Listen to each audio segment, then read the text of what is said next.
Nos conocimos el año pasado, el último año que hice clases presenciales. Y la idea es un poco repasar contenidos que ya vimos, pero un poco a lo mejor aterrizándolas en un caso clínico, ¿ya? Para que ojalá poder ir desarrollándolo en conjunto de manera de que sea más o menos interactivo, pero también para ir ahí recordando los conceptos, cosa de que no sea tan pasivo y lograr activar, como le dicen ahora, los conocimientos. Se supone que los conocimientos ya están ahí, ¿ya? Así que... Bueno, solo para recordar que la enfermedad cerebrovascular, bueno, en general, las enfermedades del sistema circulatorio, ya varios años que son la primera causa de muerte, a lo mejor el año pasado, lo único que cambió, porque ahí los tumores parece que nos ganaron.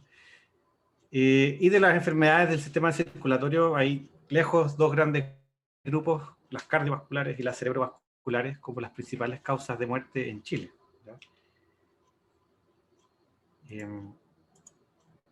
Del último año que hay estadísticas buenas, o por lo menos esto es hasta el año pasado, se habla de más o menos 8.400 fallecimientos en Chile por infarto cerebral.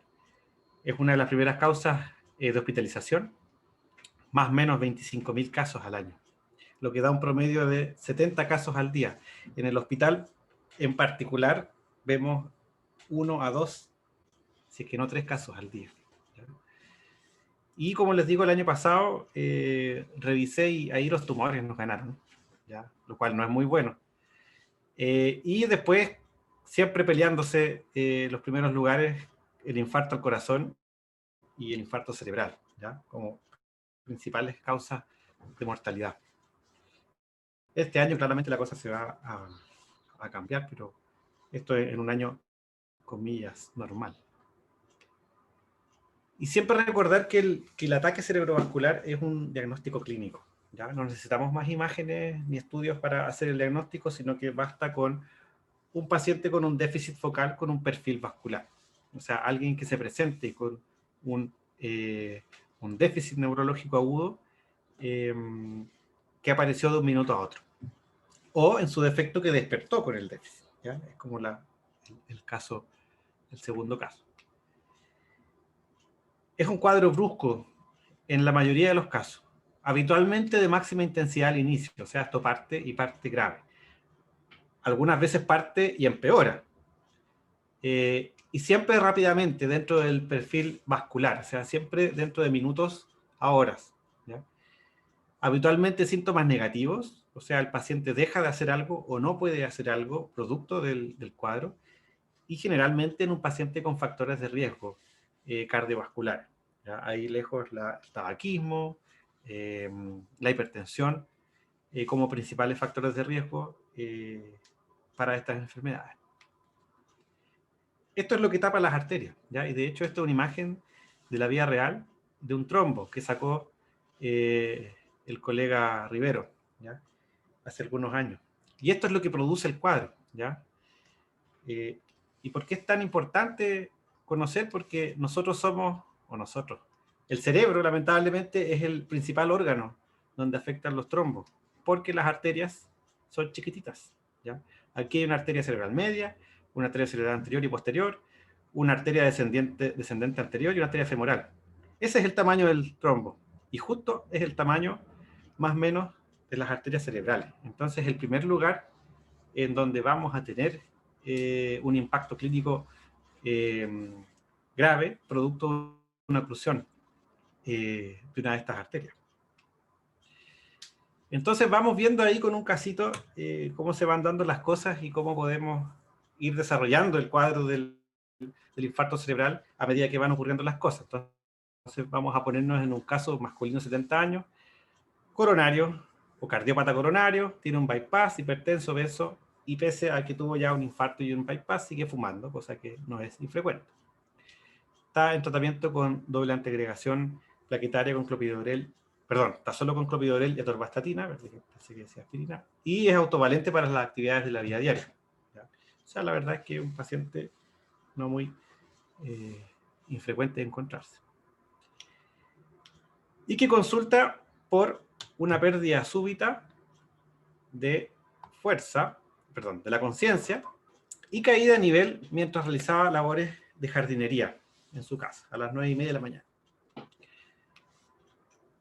Posteriormente a esto, se contactó al SAMU, ¿ya? A través de teléfono, quienes llegan rápidamente y objetivan efectivamente, además de que el paciente se cayó, tiene actualmente, al momento de la evaluación, una debilidad del lado izquierdo y asociado también un trastorno del habla. Y con esos datos sospechan un ataque cerebrovascular y lo trasladan rápidamente a la urgencia. Se activa el código ACV, la clave stroke o como quiera que le llamen, a las 10:30, ¿ya? Y llega más o menos a las 10:40 el paciente al hospital. Entonces, se me pasó, pero ¿qué cosas del cuadro les llama la atención y que orienta a un ataque cerebrovascular? Ahí se cede la palabra al que quiera hablar. La pérdida de conciencia sea súbita. Ya, lo súbito del cuadro, ¿qué más? El déficit motor. De mi cuerpo. El déficit motor, ¿ya? ¿Qué más? Alteración del habla. La alteración del habla, ¿ya? ¿Alguien se acuerda de alguna escala que logre o que nos permite identificar cuándo hay una sospecha de un ataque cerebrovascular? La de Cincinnati. ¿Ya? ¿Y qué puntos tiene? Caída de la cara, debilidad del brazo y dificultad del habla. ¿Y en este caso cuántos puntos tendría? 2. 2, ¿ya? Efectivamente, los elementos que más llaman la atención, como estaban marcados, la pérdida súbita de conciencia, o sea, el cuadro brusco, y al menos 2 elementos focales dentro del cuadro. Entonces tenemos la instalación brusca, de rápida progresión, naturaleza negativa y distribución focal, ¿ya? O sea, una debilidad del lado izquierdo más una alteración del habla. ¿Ya? Es importante tener súper claro que en general las enfermedades vasculares deben tener una prioridad alta en los servicios de urgencia, porque son patologías tiempo dependientes. Tanto el infarto al miocardio como el infarto cerebral, ambos son patologías tiempo dependientes porque tenemos una ventana donde los tratamientos son efectivos. Y si nos pasamos, la verdad es que los pacientes va disminuyendo el beneficio y van aumentando los riesgos. Entonces, en general, los pacientes con ACV deberían ser catalogados con la misma prioridad que un infarto cardíaco o un trauma severo. O sea, estamos hablando de pacientes que tienen que ser vistos en un corto plazo de tiempo. Habitualmente SI2 es lo que se clasifica. Y dentro de los síntomas, perdón, el detalle más importante de la historia es la hora de inicio de síntomas, ¿ya? Dado que son urgencias tiempo dependientes, tenemos que tener muy claro cuánto tiempo ha pasado desde el inicio de los síntomas, porque eso es lo que nos va a guiar en las opciones terapéuticas que tenemos disponibles, ¿ya? Recordemos que la hora de inicio de síntomas en el ataque cerebrovascular se define cuando el paciente estaba en su previo basal o libre de síntomas, ¿ya?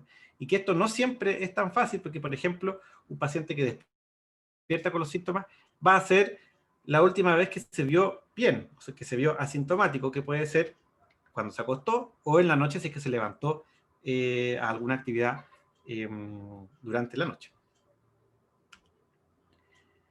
A veces no es tan fácil, ¿ya? La mayoría de las veces es muy directo el diagnóstico y la verdad es que son pocas las dudas de que estamos frente a un ataque cerebrovascular. Pero hay algunos cuadros donde la cosa puede ser un poquito más compleja. Por ejemplo, un cuadro confusional agudo, ¿ya? Donde habitualmente no pensamos, lo primero o por lo menos nosotros como neurólogos, no pensamos al tiro en un accidente vascular, un ataque cerebrovascular, sino que pensamos en causas más bien médicas, metabólicas, infecciosas, que pueden estar causando. Pero si hay algunas entidades que pueden disfrazarse como un infarto en un territorio de la cerebral posterior, ¿ya? Donde lo que principalmente vamos a tener es un déficit de campo visual o, si toma parte del parietal, una confusión, ¿ya? Entonces acá hay algunas pistas que nos pueden ayudar, por ejemplo, la velocidad de instalación y el objetivar una hemianopsia al examen físico. Entonces no olviden, en paciente confuso, igual hay que buscar focalidad, ¿ya? Sobre todo focalidad en el campo visual, porque son no tan evidentes para el paciente y no tan evidentes en el examen físico. Por otro lado, la presencia de síntomas transitorios a veces también nos pone un poco en la duda y un poco de dificultad a la hora de pensar si es o no un ataque cerebrovascular, en este caso una crisis isquémica transitoria. Y aquí tenemos que siempre tener en mente que, por ejemplo, podemos tener una hipoglicemia sintomática, una migraña con aura o un cuadro convulsivo en donde tengamos un déficit posterior a una crisis focal, ¿ya? Pero dentro de la parte neurológica sí podría ser una crisis isquémica transitoria, por ejemplo, por una arteria que esté claudicando, una estenosis carotidia, una oclusión del territorio vértebro-basilar. Ahí va a ser la naturaleza del síntoma lo que nos va a ayudar, si es positivo o negativo. Si es positivo, se va a ir más hacia las epilepsias, las crisis convulsivas. Si es negativo, vas a orientar más al cuadro cerebrovascular. La velocidad de instalación también es importante. Si tiene perfil ictal o perfil agudo, va a orientar más a lo cerebrovascular. Y también los factores de riesgo cardiovasculares. Ya en un paciente con mucha carga de factores de riesgo, claramente vamos a inclinar la balanza hacia lo cerebrovascular que hacia lo metabólico. También están los pacientes con síntomas funcionales o con sospecha de síntomas funcionales, ¿ya? O como clásicamente se le llaman con cuadros conversivos y de esa esfera, en donde vamos a tener un cuadro tal vez no tan característico, con síntomas fluctuantes, con una importante carga de ansiedad o de síntomas ansiosos asociados, pero también hay elementos o cuadros neurológicos que pueden ser de difícil diagnóstico, sobre todo, por ejemplo, un infarto talámico, en donde tengamos un déficit sensitivo solamente y que puede incluso ser medio raro. Por ejemplo, hay cuadros como el cuadro queiroral, donde solo tiene una hipoestesia en la boca y en la mano, en donde podríamos confundir que sea un cuadro de simulación o un cuadro de conversivo. Y también infartos en áreas de asociación, sobre todo los infartos parietales también, nuevamente como dan síntomas sensitivos puros, podría uno confundirse y pensar que estamos frente a un cuadro de origen funcional. Nuevamente los factores de riesgo cardiovasculares van a ser un poco los que comanden. Y pese a que el cuadro sea muy abigarrado o muy raro, en un paciente con una alta carga de factores de riesgo, vamos a ser un poquito más mal pensados, por así decirlo, y tratar de descartar que no exista un cuadro cerebrovascular. Y finalmente, un diagnóstico que la verdad no es tan fácil en la posta, que es el cuadro vertiginoso, ¿ya? Donde ahí tenemos el diagnóstico si es periférico central, e incluso dentro de los cuadros que parecen ser periféricos, podemos encontrarnos algunos infartos cerebelosos o algunos infartos de fosa posterior. Ya claramente el diagnóstico más frecuente va a ser un vértigo postural paroxístico o una neuronitis vestibular, pero podemos encontrar infartos del territorio de la pica medial o de la AICA, donde se den solamente síntomas vertiginosos, ¿ya? Sin otra focalidad aparente, sobre todo cerebelosa, ¿ya? Y ahí nuevamente va a ser el perfil de instalación y ciertos elementos al examen neurológico, sobre todo relacionados con la oculomotilidad y ciertas maniobras las que nos ayuden a diferenciar si el cuadro es más bien central o periférico. En la evaluación, ya. Es un poquito de la historia. Entonces, recapitulando, focalidad en un paciente con factores de riesgo con un inicio brusco. ¿Ya? Esos son como los tres grandes pilares de un ataque cerebrovascular. Hay situaciones un poquito más difíciles, pero van a ser estos tres elementos lo que nos orienten o lo que nos ayuden a sospechar el cuadro. Volvemos al caso. Estábamos hablando de un paciente cardiópata que consulta por un cuadro más o menos de 1 hora de evolución de hemiplegia izquierda y trastorno del habla. Frecuencia cardíaca 79 latidos por minuto, una presión bastante hipertensa, 190 con 107. saturando 99, no febril, y con un hemoglucotés bastante alto, de 230 miligramos por decilitro.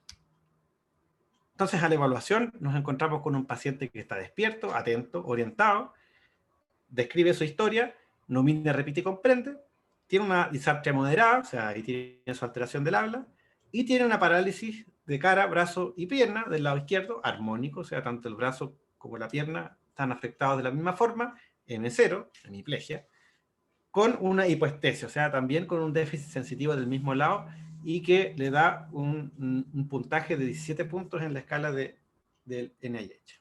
¿Alguien se acuerda qué es lo que es esta escala? ¿Y qué es lo que mide?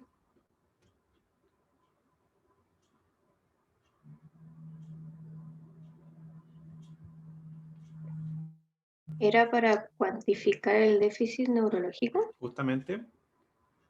Y 17 es leve, moderado. No, no me acuerdo. Hasta ahí no llegué. Pero más o menos, alguien que se acuerde. Es como moderado, porque ya más de 20 era riesgoso. Justamente, Empezar la ya remolacha. es entre moderado severo. Sobre 20 ya es grande, 17 está cerquita, ¿ya? Efectivamente es una escala que usamos que puntúa por síntomas positivos, o sea, mientras más déficit, más puntúa. La gracia del NIH es que tiene una buena correlación interobservador y se relaciona muy bien con el tamaño del infarto y con la mortalidad. Entonces nos permite al tiro decir un paciente grave o no. ¿Ya? En este caso, yo creo que podemos decir que es un paciente grave, ya que tiene un alto riesgo de un gran infarto, o sea, una gran discapacidad, y por otro lado, una alta mortalidad, ¿ya? Por la puntuación. Estos son los ítems, están en inglés, pero se entiende. Tiene ítems relacionados con el nivel de conciencia, con la mirada, campo visual y la movilidad. Movilidad facial, brazo, pierna, derecha e izquierda. Ataxia, sensitivo, lenguaje, disartria y extinción o inatención, que son ya elementos más parietales. ¿Ya? Entonces, es importante tener claro que puntúa lo positivo. Mientras más puntos, más grave. Por ende, tenemos que tener en mente eso a la hora de enfrentarnos a este paciente. En este caso específico, nos da 3 puntos por la parálisis facial, 4 puntos por brazo y por pierna, 2 puntos por la hipoestesia, y también nos da los puntos de sensitivo. ¿Ya? Y se suman algunos elementos de extinción y de ataxia que se pillaron en el examen neurológico. Lo primero que debemos hacer con un paciente con sospecha de ataque cerebrovascular, sobre todo si tenemos una ventana, es conseguir un escáner. ¿Ya? ¿Por qué? ¿Por qué? Para descartar Para si es descartar isquémico o hemorragia. hemorrágico. Exacto. Ya para descartar que no sea una hemorragia intracraniana que se presenta igual que el infarto cerebral. Y eso nos permite seguir con la evaluación orientada a un tratamiento agudo. ¿Ya? El primer paso es descartar hemorragia. Entonces acá tenemos un escáner, la verdad es que este escáner Doctor, está normal. ¿Sí? ¿puedo hacer una consulta? Consulte. En caso de que, o sea, bueno, me imagino que no es la ideal, pero en caso de que estuviéramos, no sé, en un lugar como donde hay dificultad de acceder a escáner, ¿hay algún como score clínico que, no sé, como que nos pueda decir, como orientar más o menos para el riesgo de que sea una hemorragia o no? No. O- No existe ya. ninguna escala que se haya diseñado o en general que pueda permitir diferenciar. Hay una escala que permite diferenciar el riesgo de una oclusión de gran vaso, que es la escala RACE, pero que es orientada al infarto, ¿ya? Y que básicamente es mientras más grave, más probable que sea un gran vaso, mientras más leve, menos probable. Pero en general el diagnóstico se hace con escáner y ahí el objetivo de la atención en ese caso es tener una red articulada, cosa de que los pacientes en ventana se trasladen rápidamente a un centro con capacidad resolutiva, ¿ya? Ya sea presencial o teleasistido. ¿Ya? Hay muchos hospitales donde se ha incorporado la teletrombolisis, ha andado súper bien, pero requieren un escáner, como por lo mínimo, ¿ya? Entonces, ahí la red es la que tiene que estar articulada de manera que Si tiene un paciente en ventana, se derive al hospital donde se pueda resolver. ¿Ya? Entonces, el paciente llega y lo más importante es obtener la imagen. ¿Ya? Hay una serie de exámenes también que se hacen, que son los exámenes de seguridad, que se relacionan con la coagulación, las plaquetas, la función renal, las troponinas o las enzimas cardíacas, pero que la verdad no contraindican. ¿Ya? No contraindican el tratamiento, sino que lo más importante es ahí hacer la evaluación imagenológica para ver si seguimos o no en el algoritmo de tratamiento del infarto agudo. En este paciente, con esto, con la historia y con este escáner ya nos basta para hacer trombolisis. Y en este caso, llegó con menos de 3 horas, por ende, trombolisis. Y ahí viene un poco el manejo según la capacidad resolutiva del centro. Si tiene capacidad endovascular, hay que hacer una angiotac y ver si tiene una oclusión de gran vaso. Si no, quedamos hasta ahí y se podría derivar a un centro con capacidad endovascular si es que el paciente no mejora en 1 hora, que es lo que dura el procedimiento de la trombolisis. ¿Ya? Entonces, en general, el paciente con ataque cerebrovascular siempre se debe manejar hospitalizado, idealmente acostado, y siempre dejar un régimen cero por al menos 24 horas. ¿Ya? Independiente de la gravedad de los síntomas, porque el paciente puede empeorar. ¿Ya? Y siempre está el riesgo de que haga una aspiración ya del contenido bucal y eso se complique con una neumonía aspirativa. Debemos mantenerlo hidratado, ya que va a ser un paciente que no va a comer. Evitar las soluciones glucosadas porque, por un lado, empeoran el embolucotest y por otro lado, empeoran la evolución del infarto. Y siempre monitorizando. ¿Qué debemos monitorizar? La presión arterial, la temperatura y la glicemia. ¿Ya? Esos son los 3 elementos más importantes que debemos controlar y mantener lo más posible dentro de rangos controlados, porque son los elementos que nos empeoran el pronóstico si es que los tenemos mal. La hipertensión no controlada, la fiebre y la hiperglicemia o hipoglicemia pueden empeorar y aumentar el tamaño del infarto si es que no lo tenemos manejado. Idealmente también ese paciente debiera ser contactado con el equipo de rehabilitación para que en el corto plazo lo vean y lo rehabiliten según corresponda. Doctor, ¿Hay alguna? ¿Sí? disculpe, me perdí. ¿Para qué era la sonda nasogástrica? En caso de que uno va a sospechar que el paciente no puede alimentarse por más de 24 horas o no tenemos acceso a fonoaudiólogo precoz, es preferible instalar la sonda nasogástrica para ya al segundo día alimentar al paciente. Tampoco la idea es tener un ayuno persistente. Ya, muchas gracias. Entonces tenemos la vía aérea, que debemos mantenerla idealmente protegida. Siempre también tratar de mantener una saturación de oxígeno adecuada, una hidratación adecuada y evitar la fiebre. ¿Ya? Entonces, ¿qué cosas le vamos a dejar acá en la hojita de indicaciones? Yo sé que ustedes no han hecho turno o han tenido poco contacto con esto, pero esta es la hojita de enfermería del hospital. ¿Ya? Aquí, paciente que ingresa, se le pone esta hojita donde están las indicaciones. Entonces, ¿qué cosas son ustedes las que se les ocurre que deberíamos ir llenando en esto? Reposo absoluto. Muy bien. Régimen cero. Bueno, primero los nombres, siempre es importante. Está el 2019 porque esto es del año pasado, pero omitan eso. Reposo en cama, idealmente 30 grados y movilizar. Ahí cambio de posición. Régimen cero, muy de acuerdo. ¿Qué más?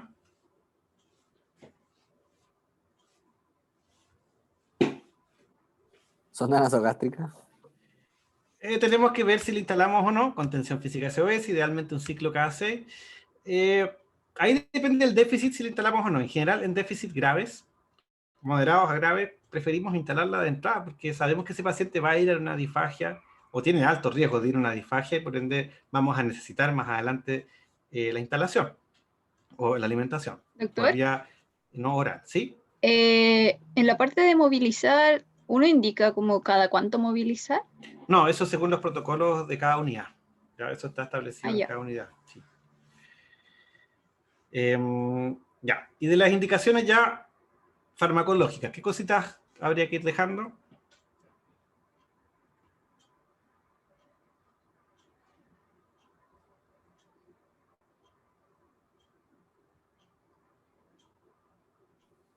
¿No? ¿Sí? No son tan Depende difíciles. del... Igual... Es un infarto, es un infarto. Ah, es un infarto. Porque Aspirina y estatinas. estaba con Sí. hipertensión. Aspirina y estatina, ¿cuánto?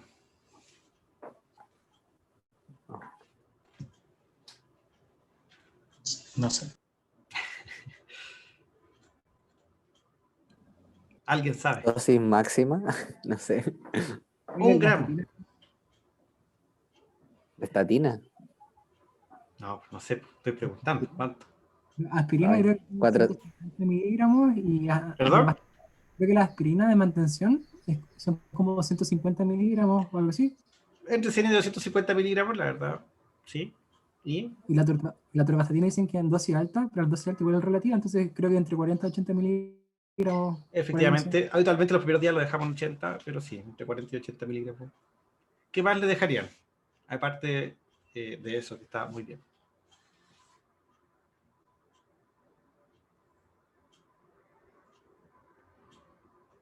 Estamos dejándolo en régimen cero.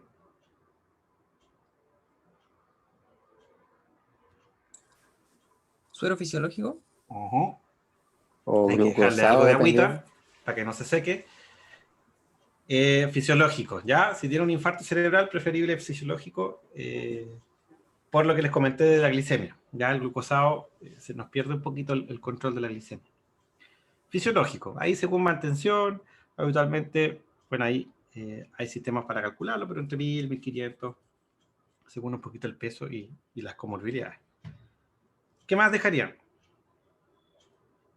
Entonces tenemos la hidratación, tenemos la aspirina, la atorvastatina, ¿sí? No, iba a preguntar cómo si esto incluye el tratamiento del ACV o es como solo medidas de mantención.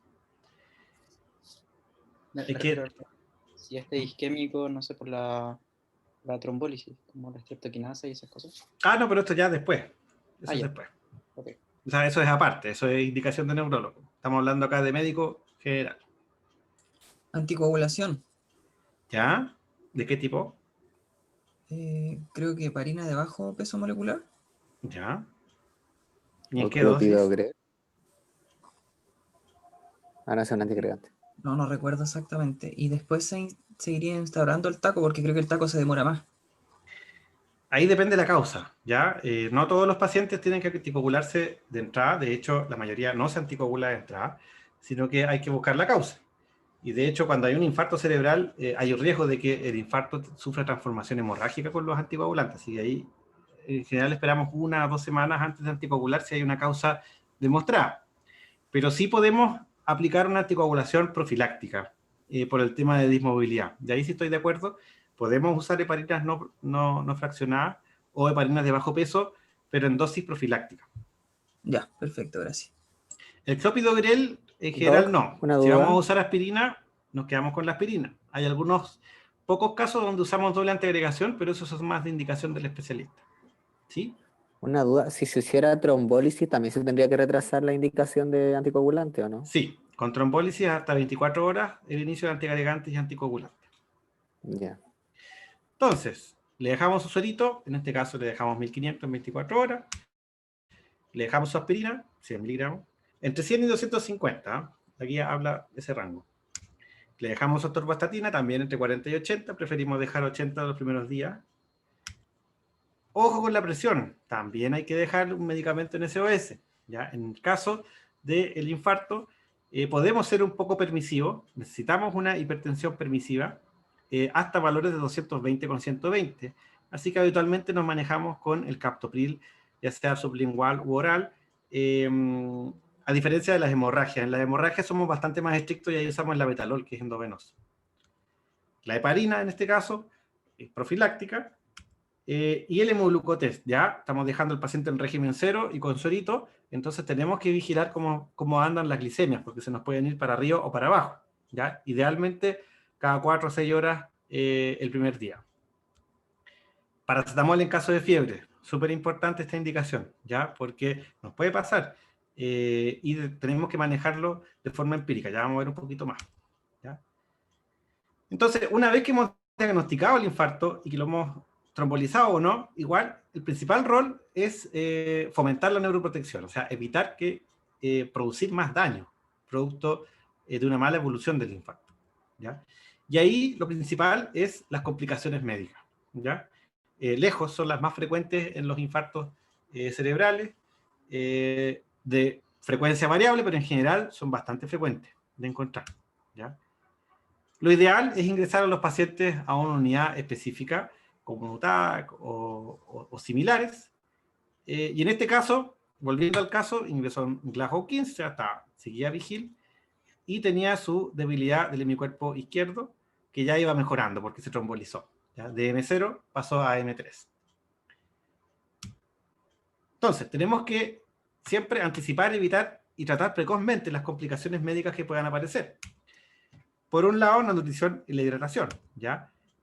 Es una enfermedad catabólica, gastamos energía, ¿ya? Y el cuerpo está gastando energía producto del evento cerebrovascular. Por ende, debemos alimentar a ese paciente precozmente. Si no estamos seguros de que la vía oral es completamente segura, valga la redundancia, debemos alimentarlo a través de una sonda, ¿ya? Sonda nasogástrica para la mayoría de los efectos es seguro y suficiente para el paciente que tenemos una sospecha de que pueda haber una inseguridad de la vía oral, ¿ya? Siempre hidratar al paciente y evitar la sobrehidratación, ¿ya? Y siempre evitar la aspiración, ¿ya? Ser majadero en eso. Muchas veces pasa que en los servicios de urgencia no queda tan claro el concepto y el paciente, los familiares, por ejemplo, o se consigue comida y aspira. Entonces eso no es bueno para el paciente porque produce infecciones, produce fiebre y produce un peor outcome, un peor resultado. Entonces tenemos que ser majadero en el régimen cero al menos por 24 horas y hasta que no estemos 100% seguros de la capacidad de dilución de ese paciente. Ahí lo ideal es tener un equipo de fonoaudiología que pueda evaluar precozmente a estos pacientes. Volvemos a nuestro caso. Tercer día, estaba todo bien hasta que empezó con fiebre, con elevación de blancos y una PCR de 80. ¿Qué hacemos en ese caso? ¿Hemocultivo? Y hemograma. ¿De acuerdo? Ah, pero ya tiene un hemograma. Ya tenemos los exámenes, ya está inflamado. Esto de tratamiento antibiótico empírico. Antibiótico empírico es una opción, ¿ya? ¿Y qué más? Buscar foco, ¿no? Buscar foco, bien. ¿Y qué más? Tratar la fiebre. Tratar la fiebre, pues súper importante, muy bien, ¿ya? El tratamiento empírico de la fiebre mientras buscamos el foco, ¿ya? Estoy súper de acuerdo con eso. Y en ese caso, paracetamol es la primera línea en caso de infarto cerebral, ¿ya? 1 gramo y asegurarnos de que hemos cultivado bien. Asegurarnos de que el paciente efectivamente baje la fiebre, ¿ya? La fiebre es mala para el infarto. Y nosotros, bueno, ahí depende un poco del hospital, la disponibilidad de los exámenes, la disponibilidad del infectólogo, pero habitualmente partimos con antibióticos porque es la principal causa de fiebre en nuestros pacientes, ¿ya? Ahí a lo mejor Felipe va a discrepar conmigo y los infectólogos nos van a retar, pero habitualmente nosotros partimos con antibióticos, disparamos primero y preguntamos después, ¿ya? Y en este caso específico apareció un urocultivo positivo y se ajustó el tratamiento. ¿Pero tú ¿Ya? pides perdón o pides permiso? No, perdón. Fiebre, entonces, importante. Es frecuente los primeros días post-ACV, ¿ya? Se asocia a una mayor mortalidad y la principal causa es la infección. Pueden haber otras, tenemos que buscar el foco. Es súper importante, o sea, a pesar de que iniciemos un tratamiento empírico, igual tenemos que buscar cuál es la causa. Ya no nos vamos a quedar con el antibiótico y con el antiinflamatorio y con el antipirético. Ya tenemos que encontrar finalmente la causa. Como bien dijo su compañero, hay que tratarla, ¿ya? Paracetamol, ¿ya? Hasta que el paciente deje de tener fiebre, ¿ya? Porque la fiebre por sí sola aumenta el tamaño del infarto y aumenta mayor morbilidad a ese paciente con infarto. Las infecciones son muy frecuentes dentro, como complicación médica de un paciente con infarto. Es la primera causa de muerte después de la primera semana. Y por eso que somos tan alaracos nosotros con la aparición de fiebre y el inicio de antibióticos. Porque muchas veces, si esperamos un poco, el paciente se nos complica más, ¿ya? Y en ese sentido, por eso somos más alaracos que, por ejemplo, los infectólogos o los internistas. La más frecuente es que sea un ataque de bronquitis o una neumonía, una infección urinaria, sobre todo si hay uso de sonda Foley, o una flebitis, ¿ya? Entonces tenemos que buscar esos focos dirigidamente, ¿ya? Como bien dijeron, hemocultivo, imagen de tórax, actualmente usamos más el TAC que la radiografía, sedimento de orina y orocultivo, y también ver todas las vías y todas las funciones que se le han hecho al paciente. Ya tenemos que examinar, destapar al paciente y verlo completo. Nuevamente, siendo majadero, no alimentar por boca hasta asegurarse que el paciente no aspira, porque puede hacer una neumonía aspirativa. Idealmente no usar sonda Foley. Y si tenemos que usarla, retirarla apenas podamos. Y buscar la infección si es que hay fiebre. No nos quedemos tranquilos con el antipirético ni con el antibiótico. Tenemos que buscar el foco, ¿ya? Y si vamos a iniciar un tratamiento antibiótico, tiene que ser de amplio espectro y precoz, y ajustarlo según lo que vamos encontrando. Seguimos con el caso. Ya nos hizo fiebre, tratamos la fiebre, le pillamos una ITU, se ajustó el tratamiento a la ITU. Cuarto día post ingreso, paciente evoluciona con somnolencia. ¿Y por qué le da más infecciones? Buena pregunta, no te sabría decir la causa específica. En parte, la neumonía es por las alteraciones de glutoria, ¿ya? Y de seguridad de la vía aérea. La ITU, la verdad, desconozco una causa etiopatogénica o fisiopatológica porque tienen más ITU, pero la tienen, ¿ya? La feblitis es por el tema de punción y de inmovilidad, ¿ya? ¿Qué hice? Perdón. Cuarto día, pues.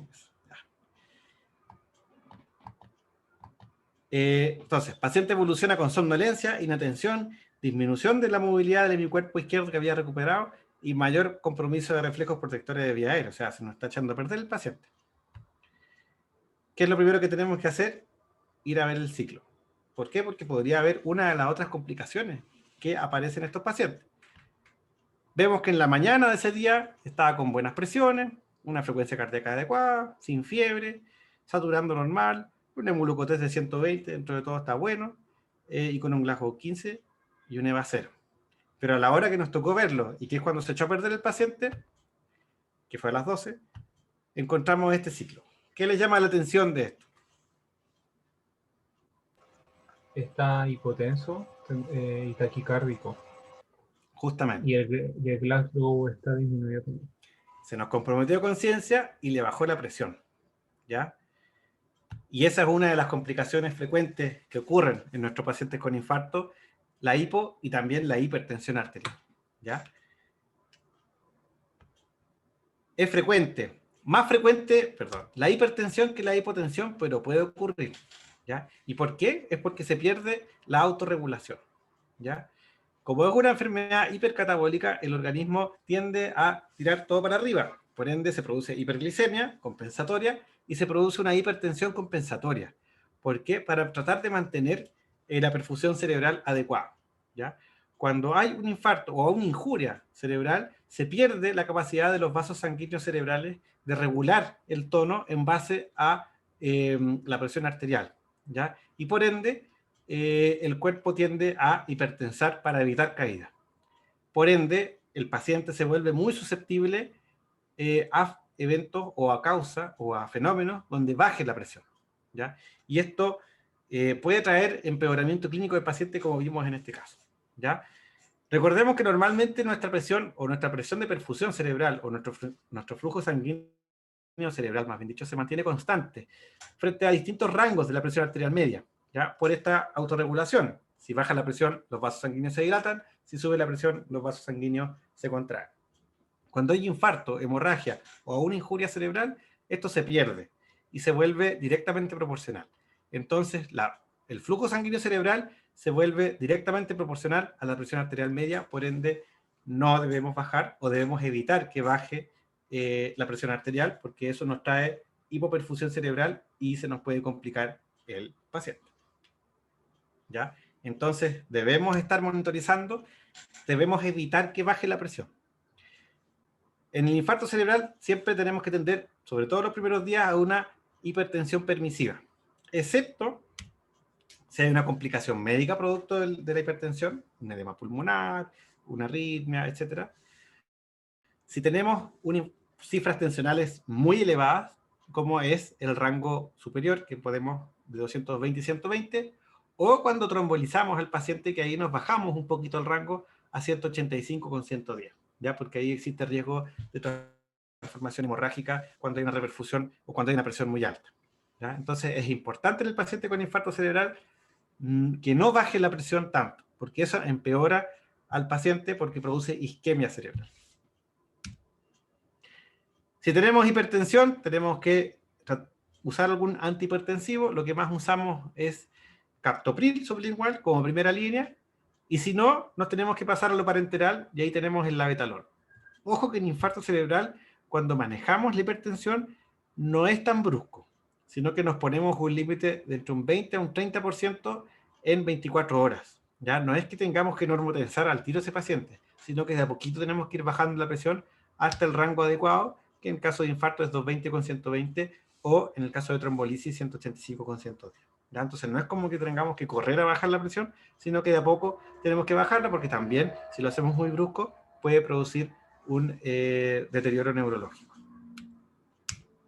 ¿Ya? Entonces, y en este caso, era importante también, además de la presión, ver cómo estaba el hemoglucotest, ¿ya? Y que en este caso lo vemos y se nos fue a las pailas, ¿ya?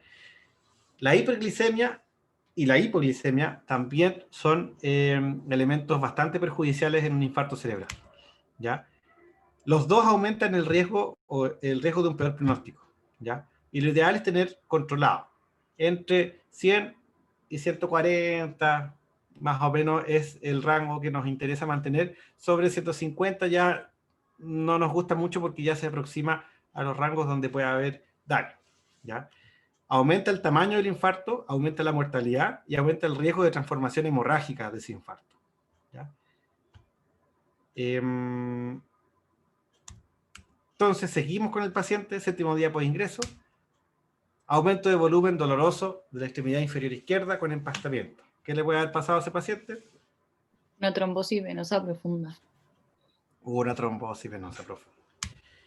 Es la cuarta, creo que es la cuarta de las complicaciones más frecuentes. Entonces, fiebre, infecciones, hipo o hipertensión, hipo o hiperglicemia, trombosis, ¿ya? Y que las trombosis pueden evolucionar a un tromboembolismo pulmonar. Como les dije al inicio en las indicaciones, debemos prevenirlas desde el primer día. Si bien es cierto, son infrecuentes, pero pueden evolucionar a un TEP y el paciente se nos puede morir, ¿ya? Lo ideal es movilizar a ese paciente. De ahí viene la indicación de que, si bien está en reposo en cama, debiese tener movilización tanto por la prevención de úlceras por presión como por la prevención de trombosis venosa profunda. Idealmente kinesioterapia motora desde el segundo día de hospitalizado, y también mantener una hidratación adecuada, ¿ya? Son los tres pilares del tratamiento o la prevención de las trombosis. Y se complementa con las heparinas. Ahí lo que tengan disponible puede ser heparinas no fraccionadas o heparinas de bajo peso molecular. En general tienen más o menos la misma efectividad. ¿Quién conoce esto? El efecto Dunning-Kruger.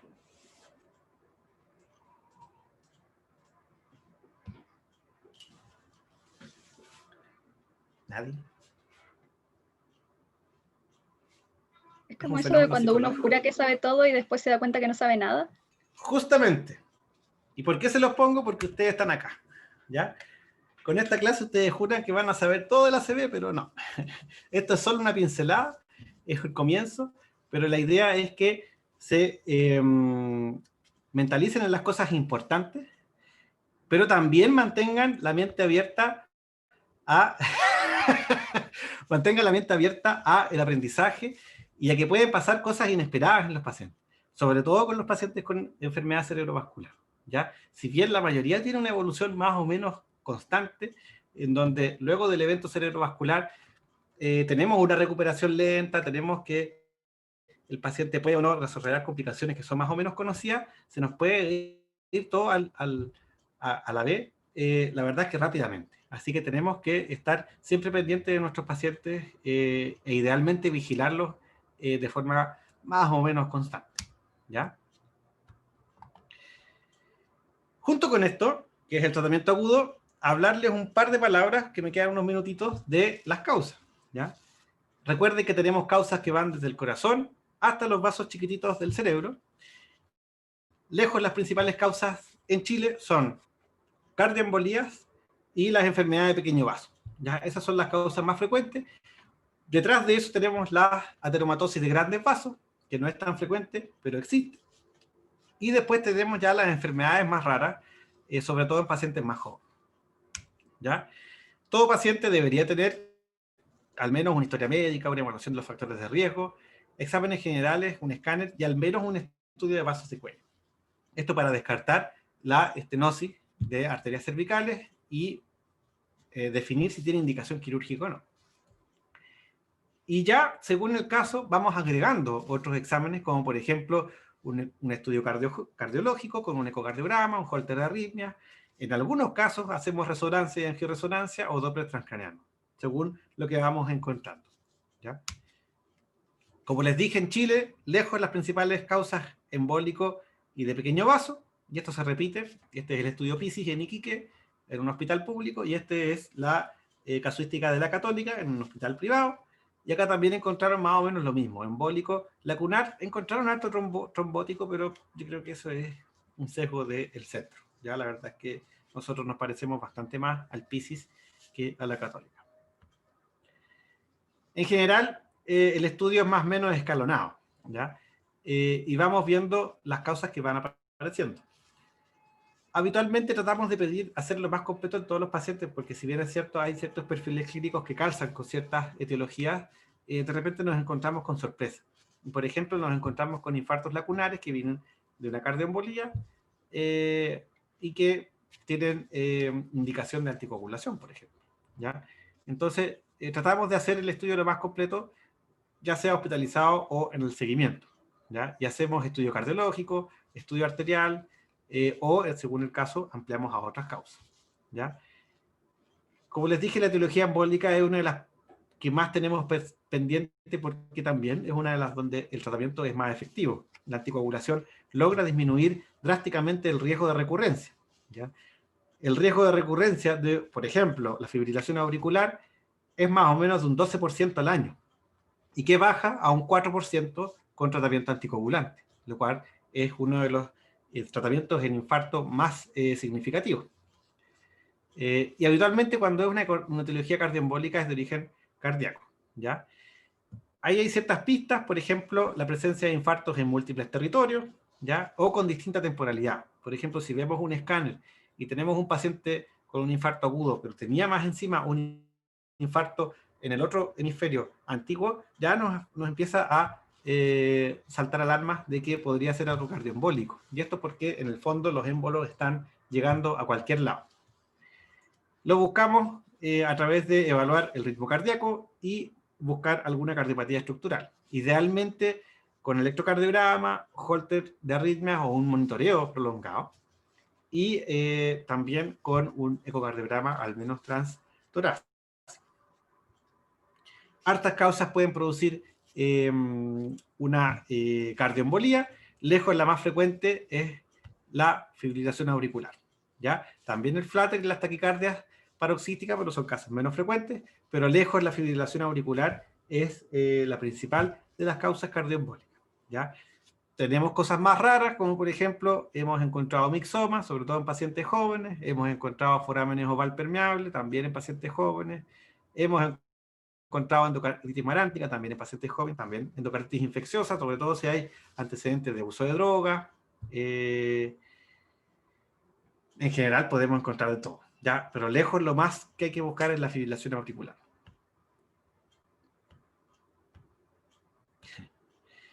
También nunca olvidar la aorta, que también puede ser un lugar de origen de embolías arterioarteriales, así que aquí el angiotac nos ayuda bastante, y en casos donde nos queda la duda, el ecocardiograma transesofágico. En general lo vamos a sospechar más bien cuando hay antecedente de cardiopatía o cuando, como les dije, cuando hay lesiones corticales, lesiones múltiples en distintos territorios, sobre todo en pacientes jóvenes. Ya el paciente joven, como tiene hartos años por delante, en general tratamos de ser lo más exhaustivo en el estudio, ¿ya? Y es ahí cuando nos orientamos de lleno, sobre todo a dejar una fuerte cardioembólica estructural lo más descartado posible.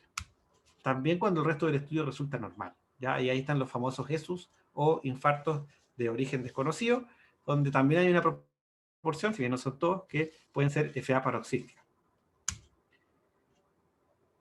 De los infartos embólicos, como les dije, lejos lo más frecuente es que sean arritmias.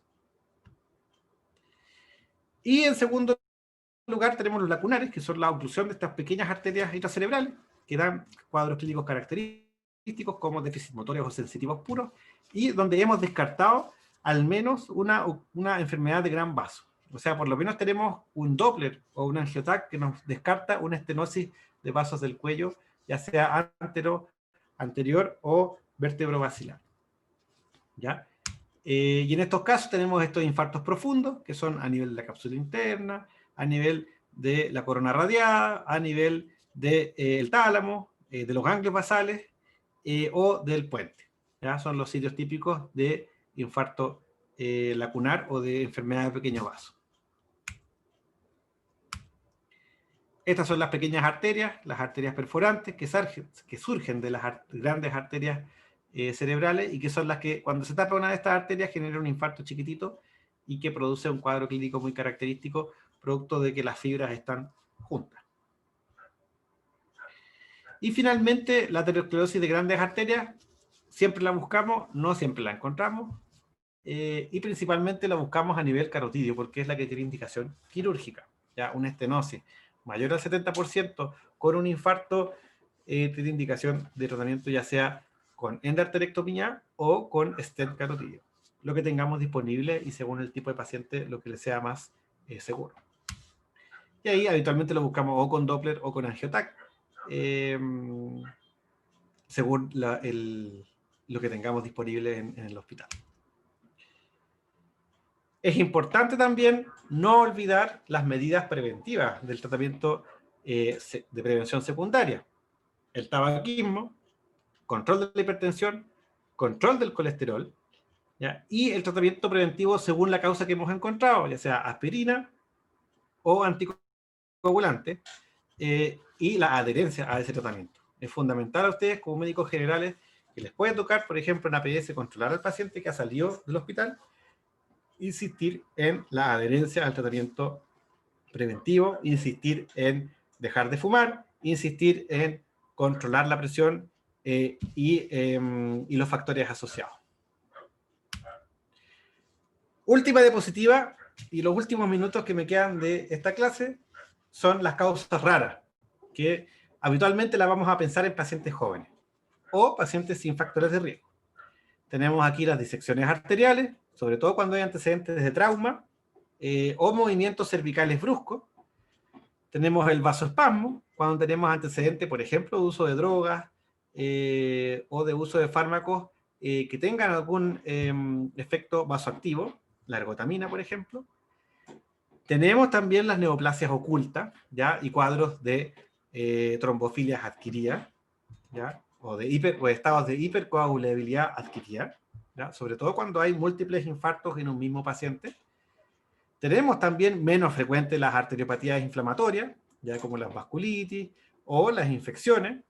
Aquí, caso especial, el VIH y los pacientes con SIDA que tienen tanto un cuadro riesgo cardiovascular aumentado como también un efecto propio del virus y la sífilis. Y también ya cosas más raras como las enfermedades del tejido conectivo asociadas o no a vasculitis y estados protrombóticos o trombofilias hereditarias que son la minoría de los casos, ¿ya? Tal vez en pacientes jóvenes no olvidar las disecciones, ¿ya? Y preguntar por cuadros de trauma, de movimiento brusco o de dolor cérvico-craneal previo al evento.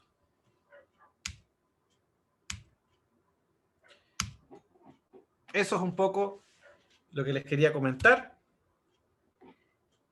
sobre infarto cerebral, ¿ya? Y ahora dejo estos últimos minutitos como preguntas.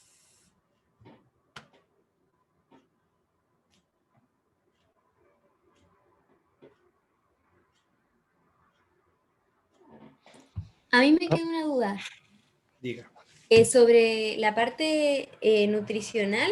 En el fondo es régimen 0 por 24 horas, Al menos. pero las... Ah, ya, al menos. Y mientras tanto solo está con suero, con nada más. Sí, sí. Ya, ok. Y ahí es donde debemos definir si puede comer o no. Ya, en el fondo, las primeras 24 horas tenemos que darnos para ver cómo evoluciona y si el paciente va a ser capaz de comer papilla o no. Si no estamos seguros, sonda. Si estamos seguros, lo podemos alimentar con papilla. Y eso Hay recién harta- a las 24 horas. Al otro se día, des- sí. Ah, ya, súper. Hay varias estrategias, en general hay varias escalas, pero ahí cada centro tiene su propia estrategia. Idealmente deben conversarlo con el equipo de fonoaudiología, que son los más capaces para definir esto. ¿Ya? En nuestro caso, lo hemos conversado con el equipo y tenemos una escala, que es la escala de Gus, que nos ayuda un poco a tamizar qué pacientes tienen más o menos riesgo, y cuando les va bien, partimos con papilla a las 24 horas, y si no, lo dejamos con sonda hasta que lo vea una evaluación formal. Ya, muchas gracias. Hola, aquí profe. tengo otra duda. ¿O está alguien más? Sí. Para administrar anticoagulantes o antiagregantes después de la trombólisis hay que esperar, entonces, eso no me quedó claro. También se espera, para antiagregantes al menos se esperan 24 horas y el escáner de control. Para anticoagulantes depende del tamaño del infarto. ¿Ya? En infartos chicos podemos iniciar en la primera semana, infartos más grandes podemos incluso retrasar la indicación hasta 2 semanas, ¿ya? Porque ahí el riesgo de transformación hemorrágica puede ser alto y se nos puede complicar la cosa. Entonces ahí en general queda a discusión entre el tratante y el equipo de neurología, cuando no es el neurólogo el tratante, o hay que ir viendo cómo salen los escáneres de control. Gracias. Hola, profe. Sí. ¿A un paciente que hace hipotensión se le pasa más suero nomás o se utiliza algún fármaco? Suerito y se ve la causa, ¿ya? Puede ser un cuadro netamente secundario a la pérdida de la autorregulación, como les comenté, pero podría ser que tenga una pérdida, ¿ya? Y eso hay que evaluar, cómo evoluciona.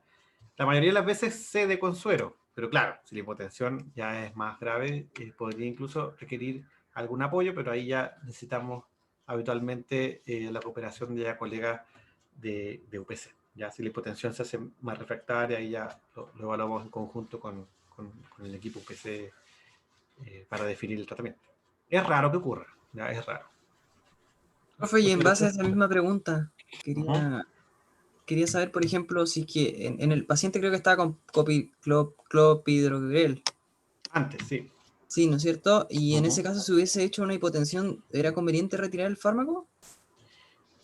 Hay que ver si tiene pérdidas digestivas o no. Es la complicación más frecuente de la antiagregación es el sangrado gastrointestinal. Tal vez ahí el beneficio de la antiagregación supera el riesgo, pero claro, habría que haber buscado por qué está hipotenso y como bien dices, una complicación del tratamiento es una opción. Mira. Hay una mano levantada por ahí.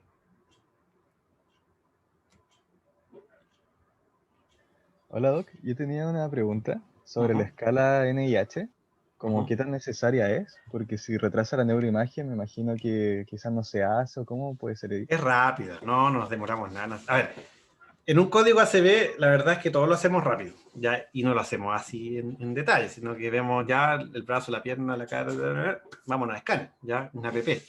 Después nos ponemos un poquito más finos, pero la idea es no perder el tiempo innecesario, como tú bien dices, y hacer tanto los exámenes de sangre como la evaluación inicial lo más rápido posible y definir al tiro el tiempo de inicio y a escáner. ¿Ya? Ahí habitualmente nos apuramos bastante e hinchamos con la gente para llevarse paciente a imagen. ¿Ya? Y en paralelo vamos evaluándolo y examinándolo. Pero sí, ahora el NIH es re rápido de administrar. No te demoras más de 5 minutos en hacerlo. Más aún si es que lo haces como dirigido. O sea, ya paciente tiene hemiplegia, ya vemos, levanta brazo, pierna, no, siente, no siente, déficit de campo, habla, no habla, ya, a escáner. Ya, es como bien rápido. Yo tengo una pregunta. Que para todos. Oh.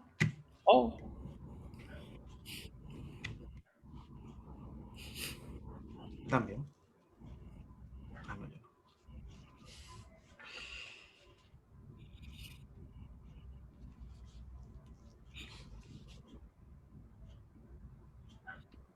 Si en la primera respondo que no, ¿qué pongo en la segunda? Nada, nada. Es que no la puedo mandar si es que no respondo nada. Oh. Sí, Ya, yo ponlo también estaba con lo mismo. Pongan ustedes mismos. usted mismo. Dan secuela a estos cabros. Oye, sí, porque hay tanto con ACD. Es que hasta ahora sí. Puede ser, puede ser.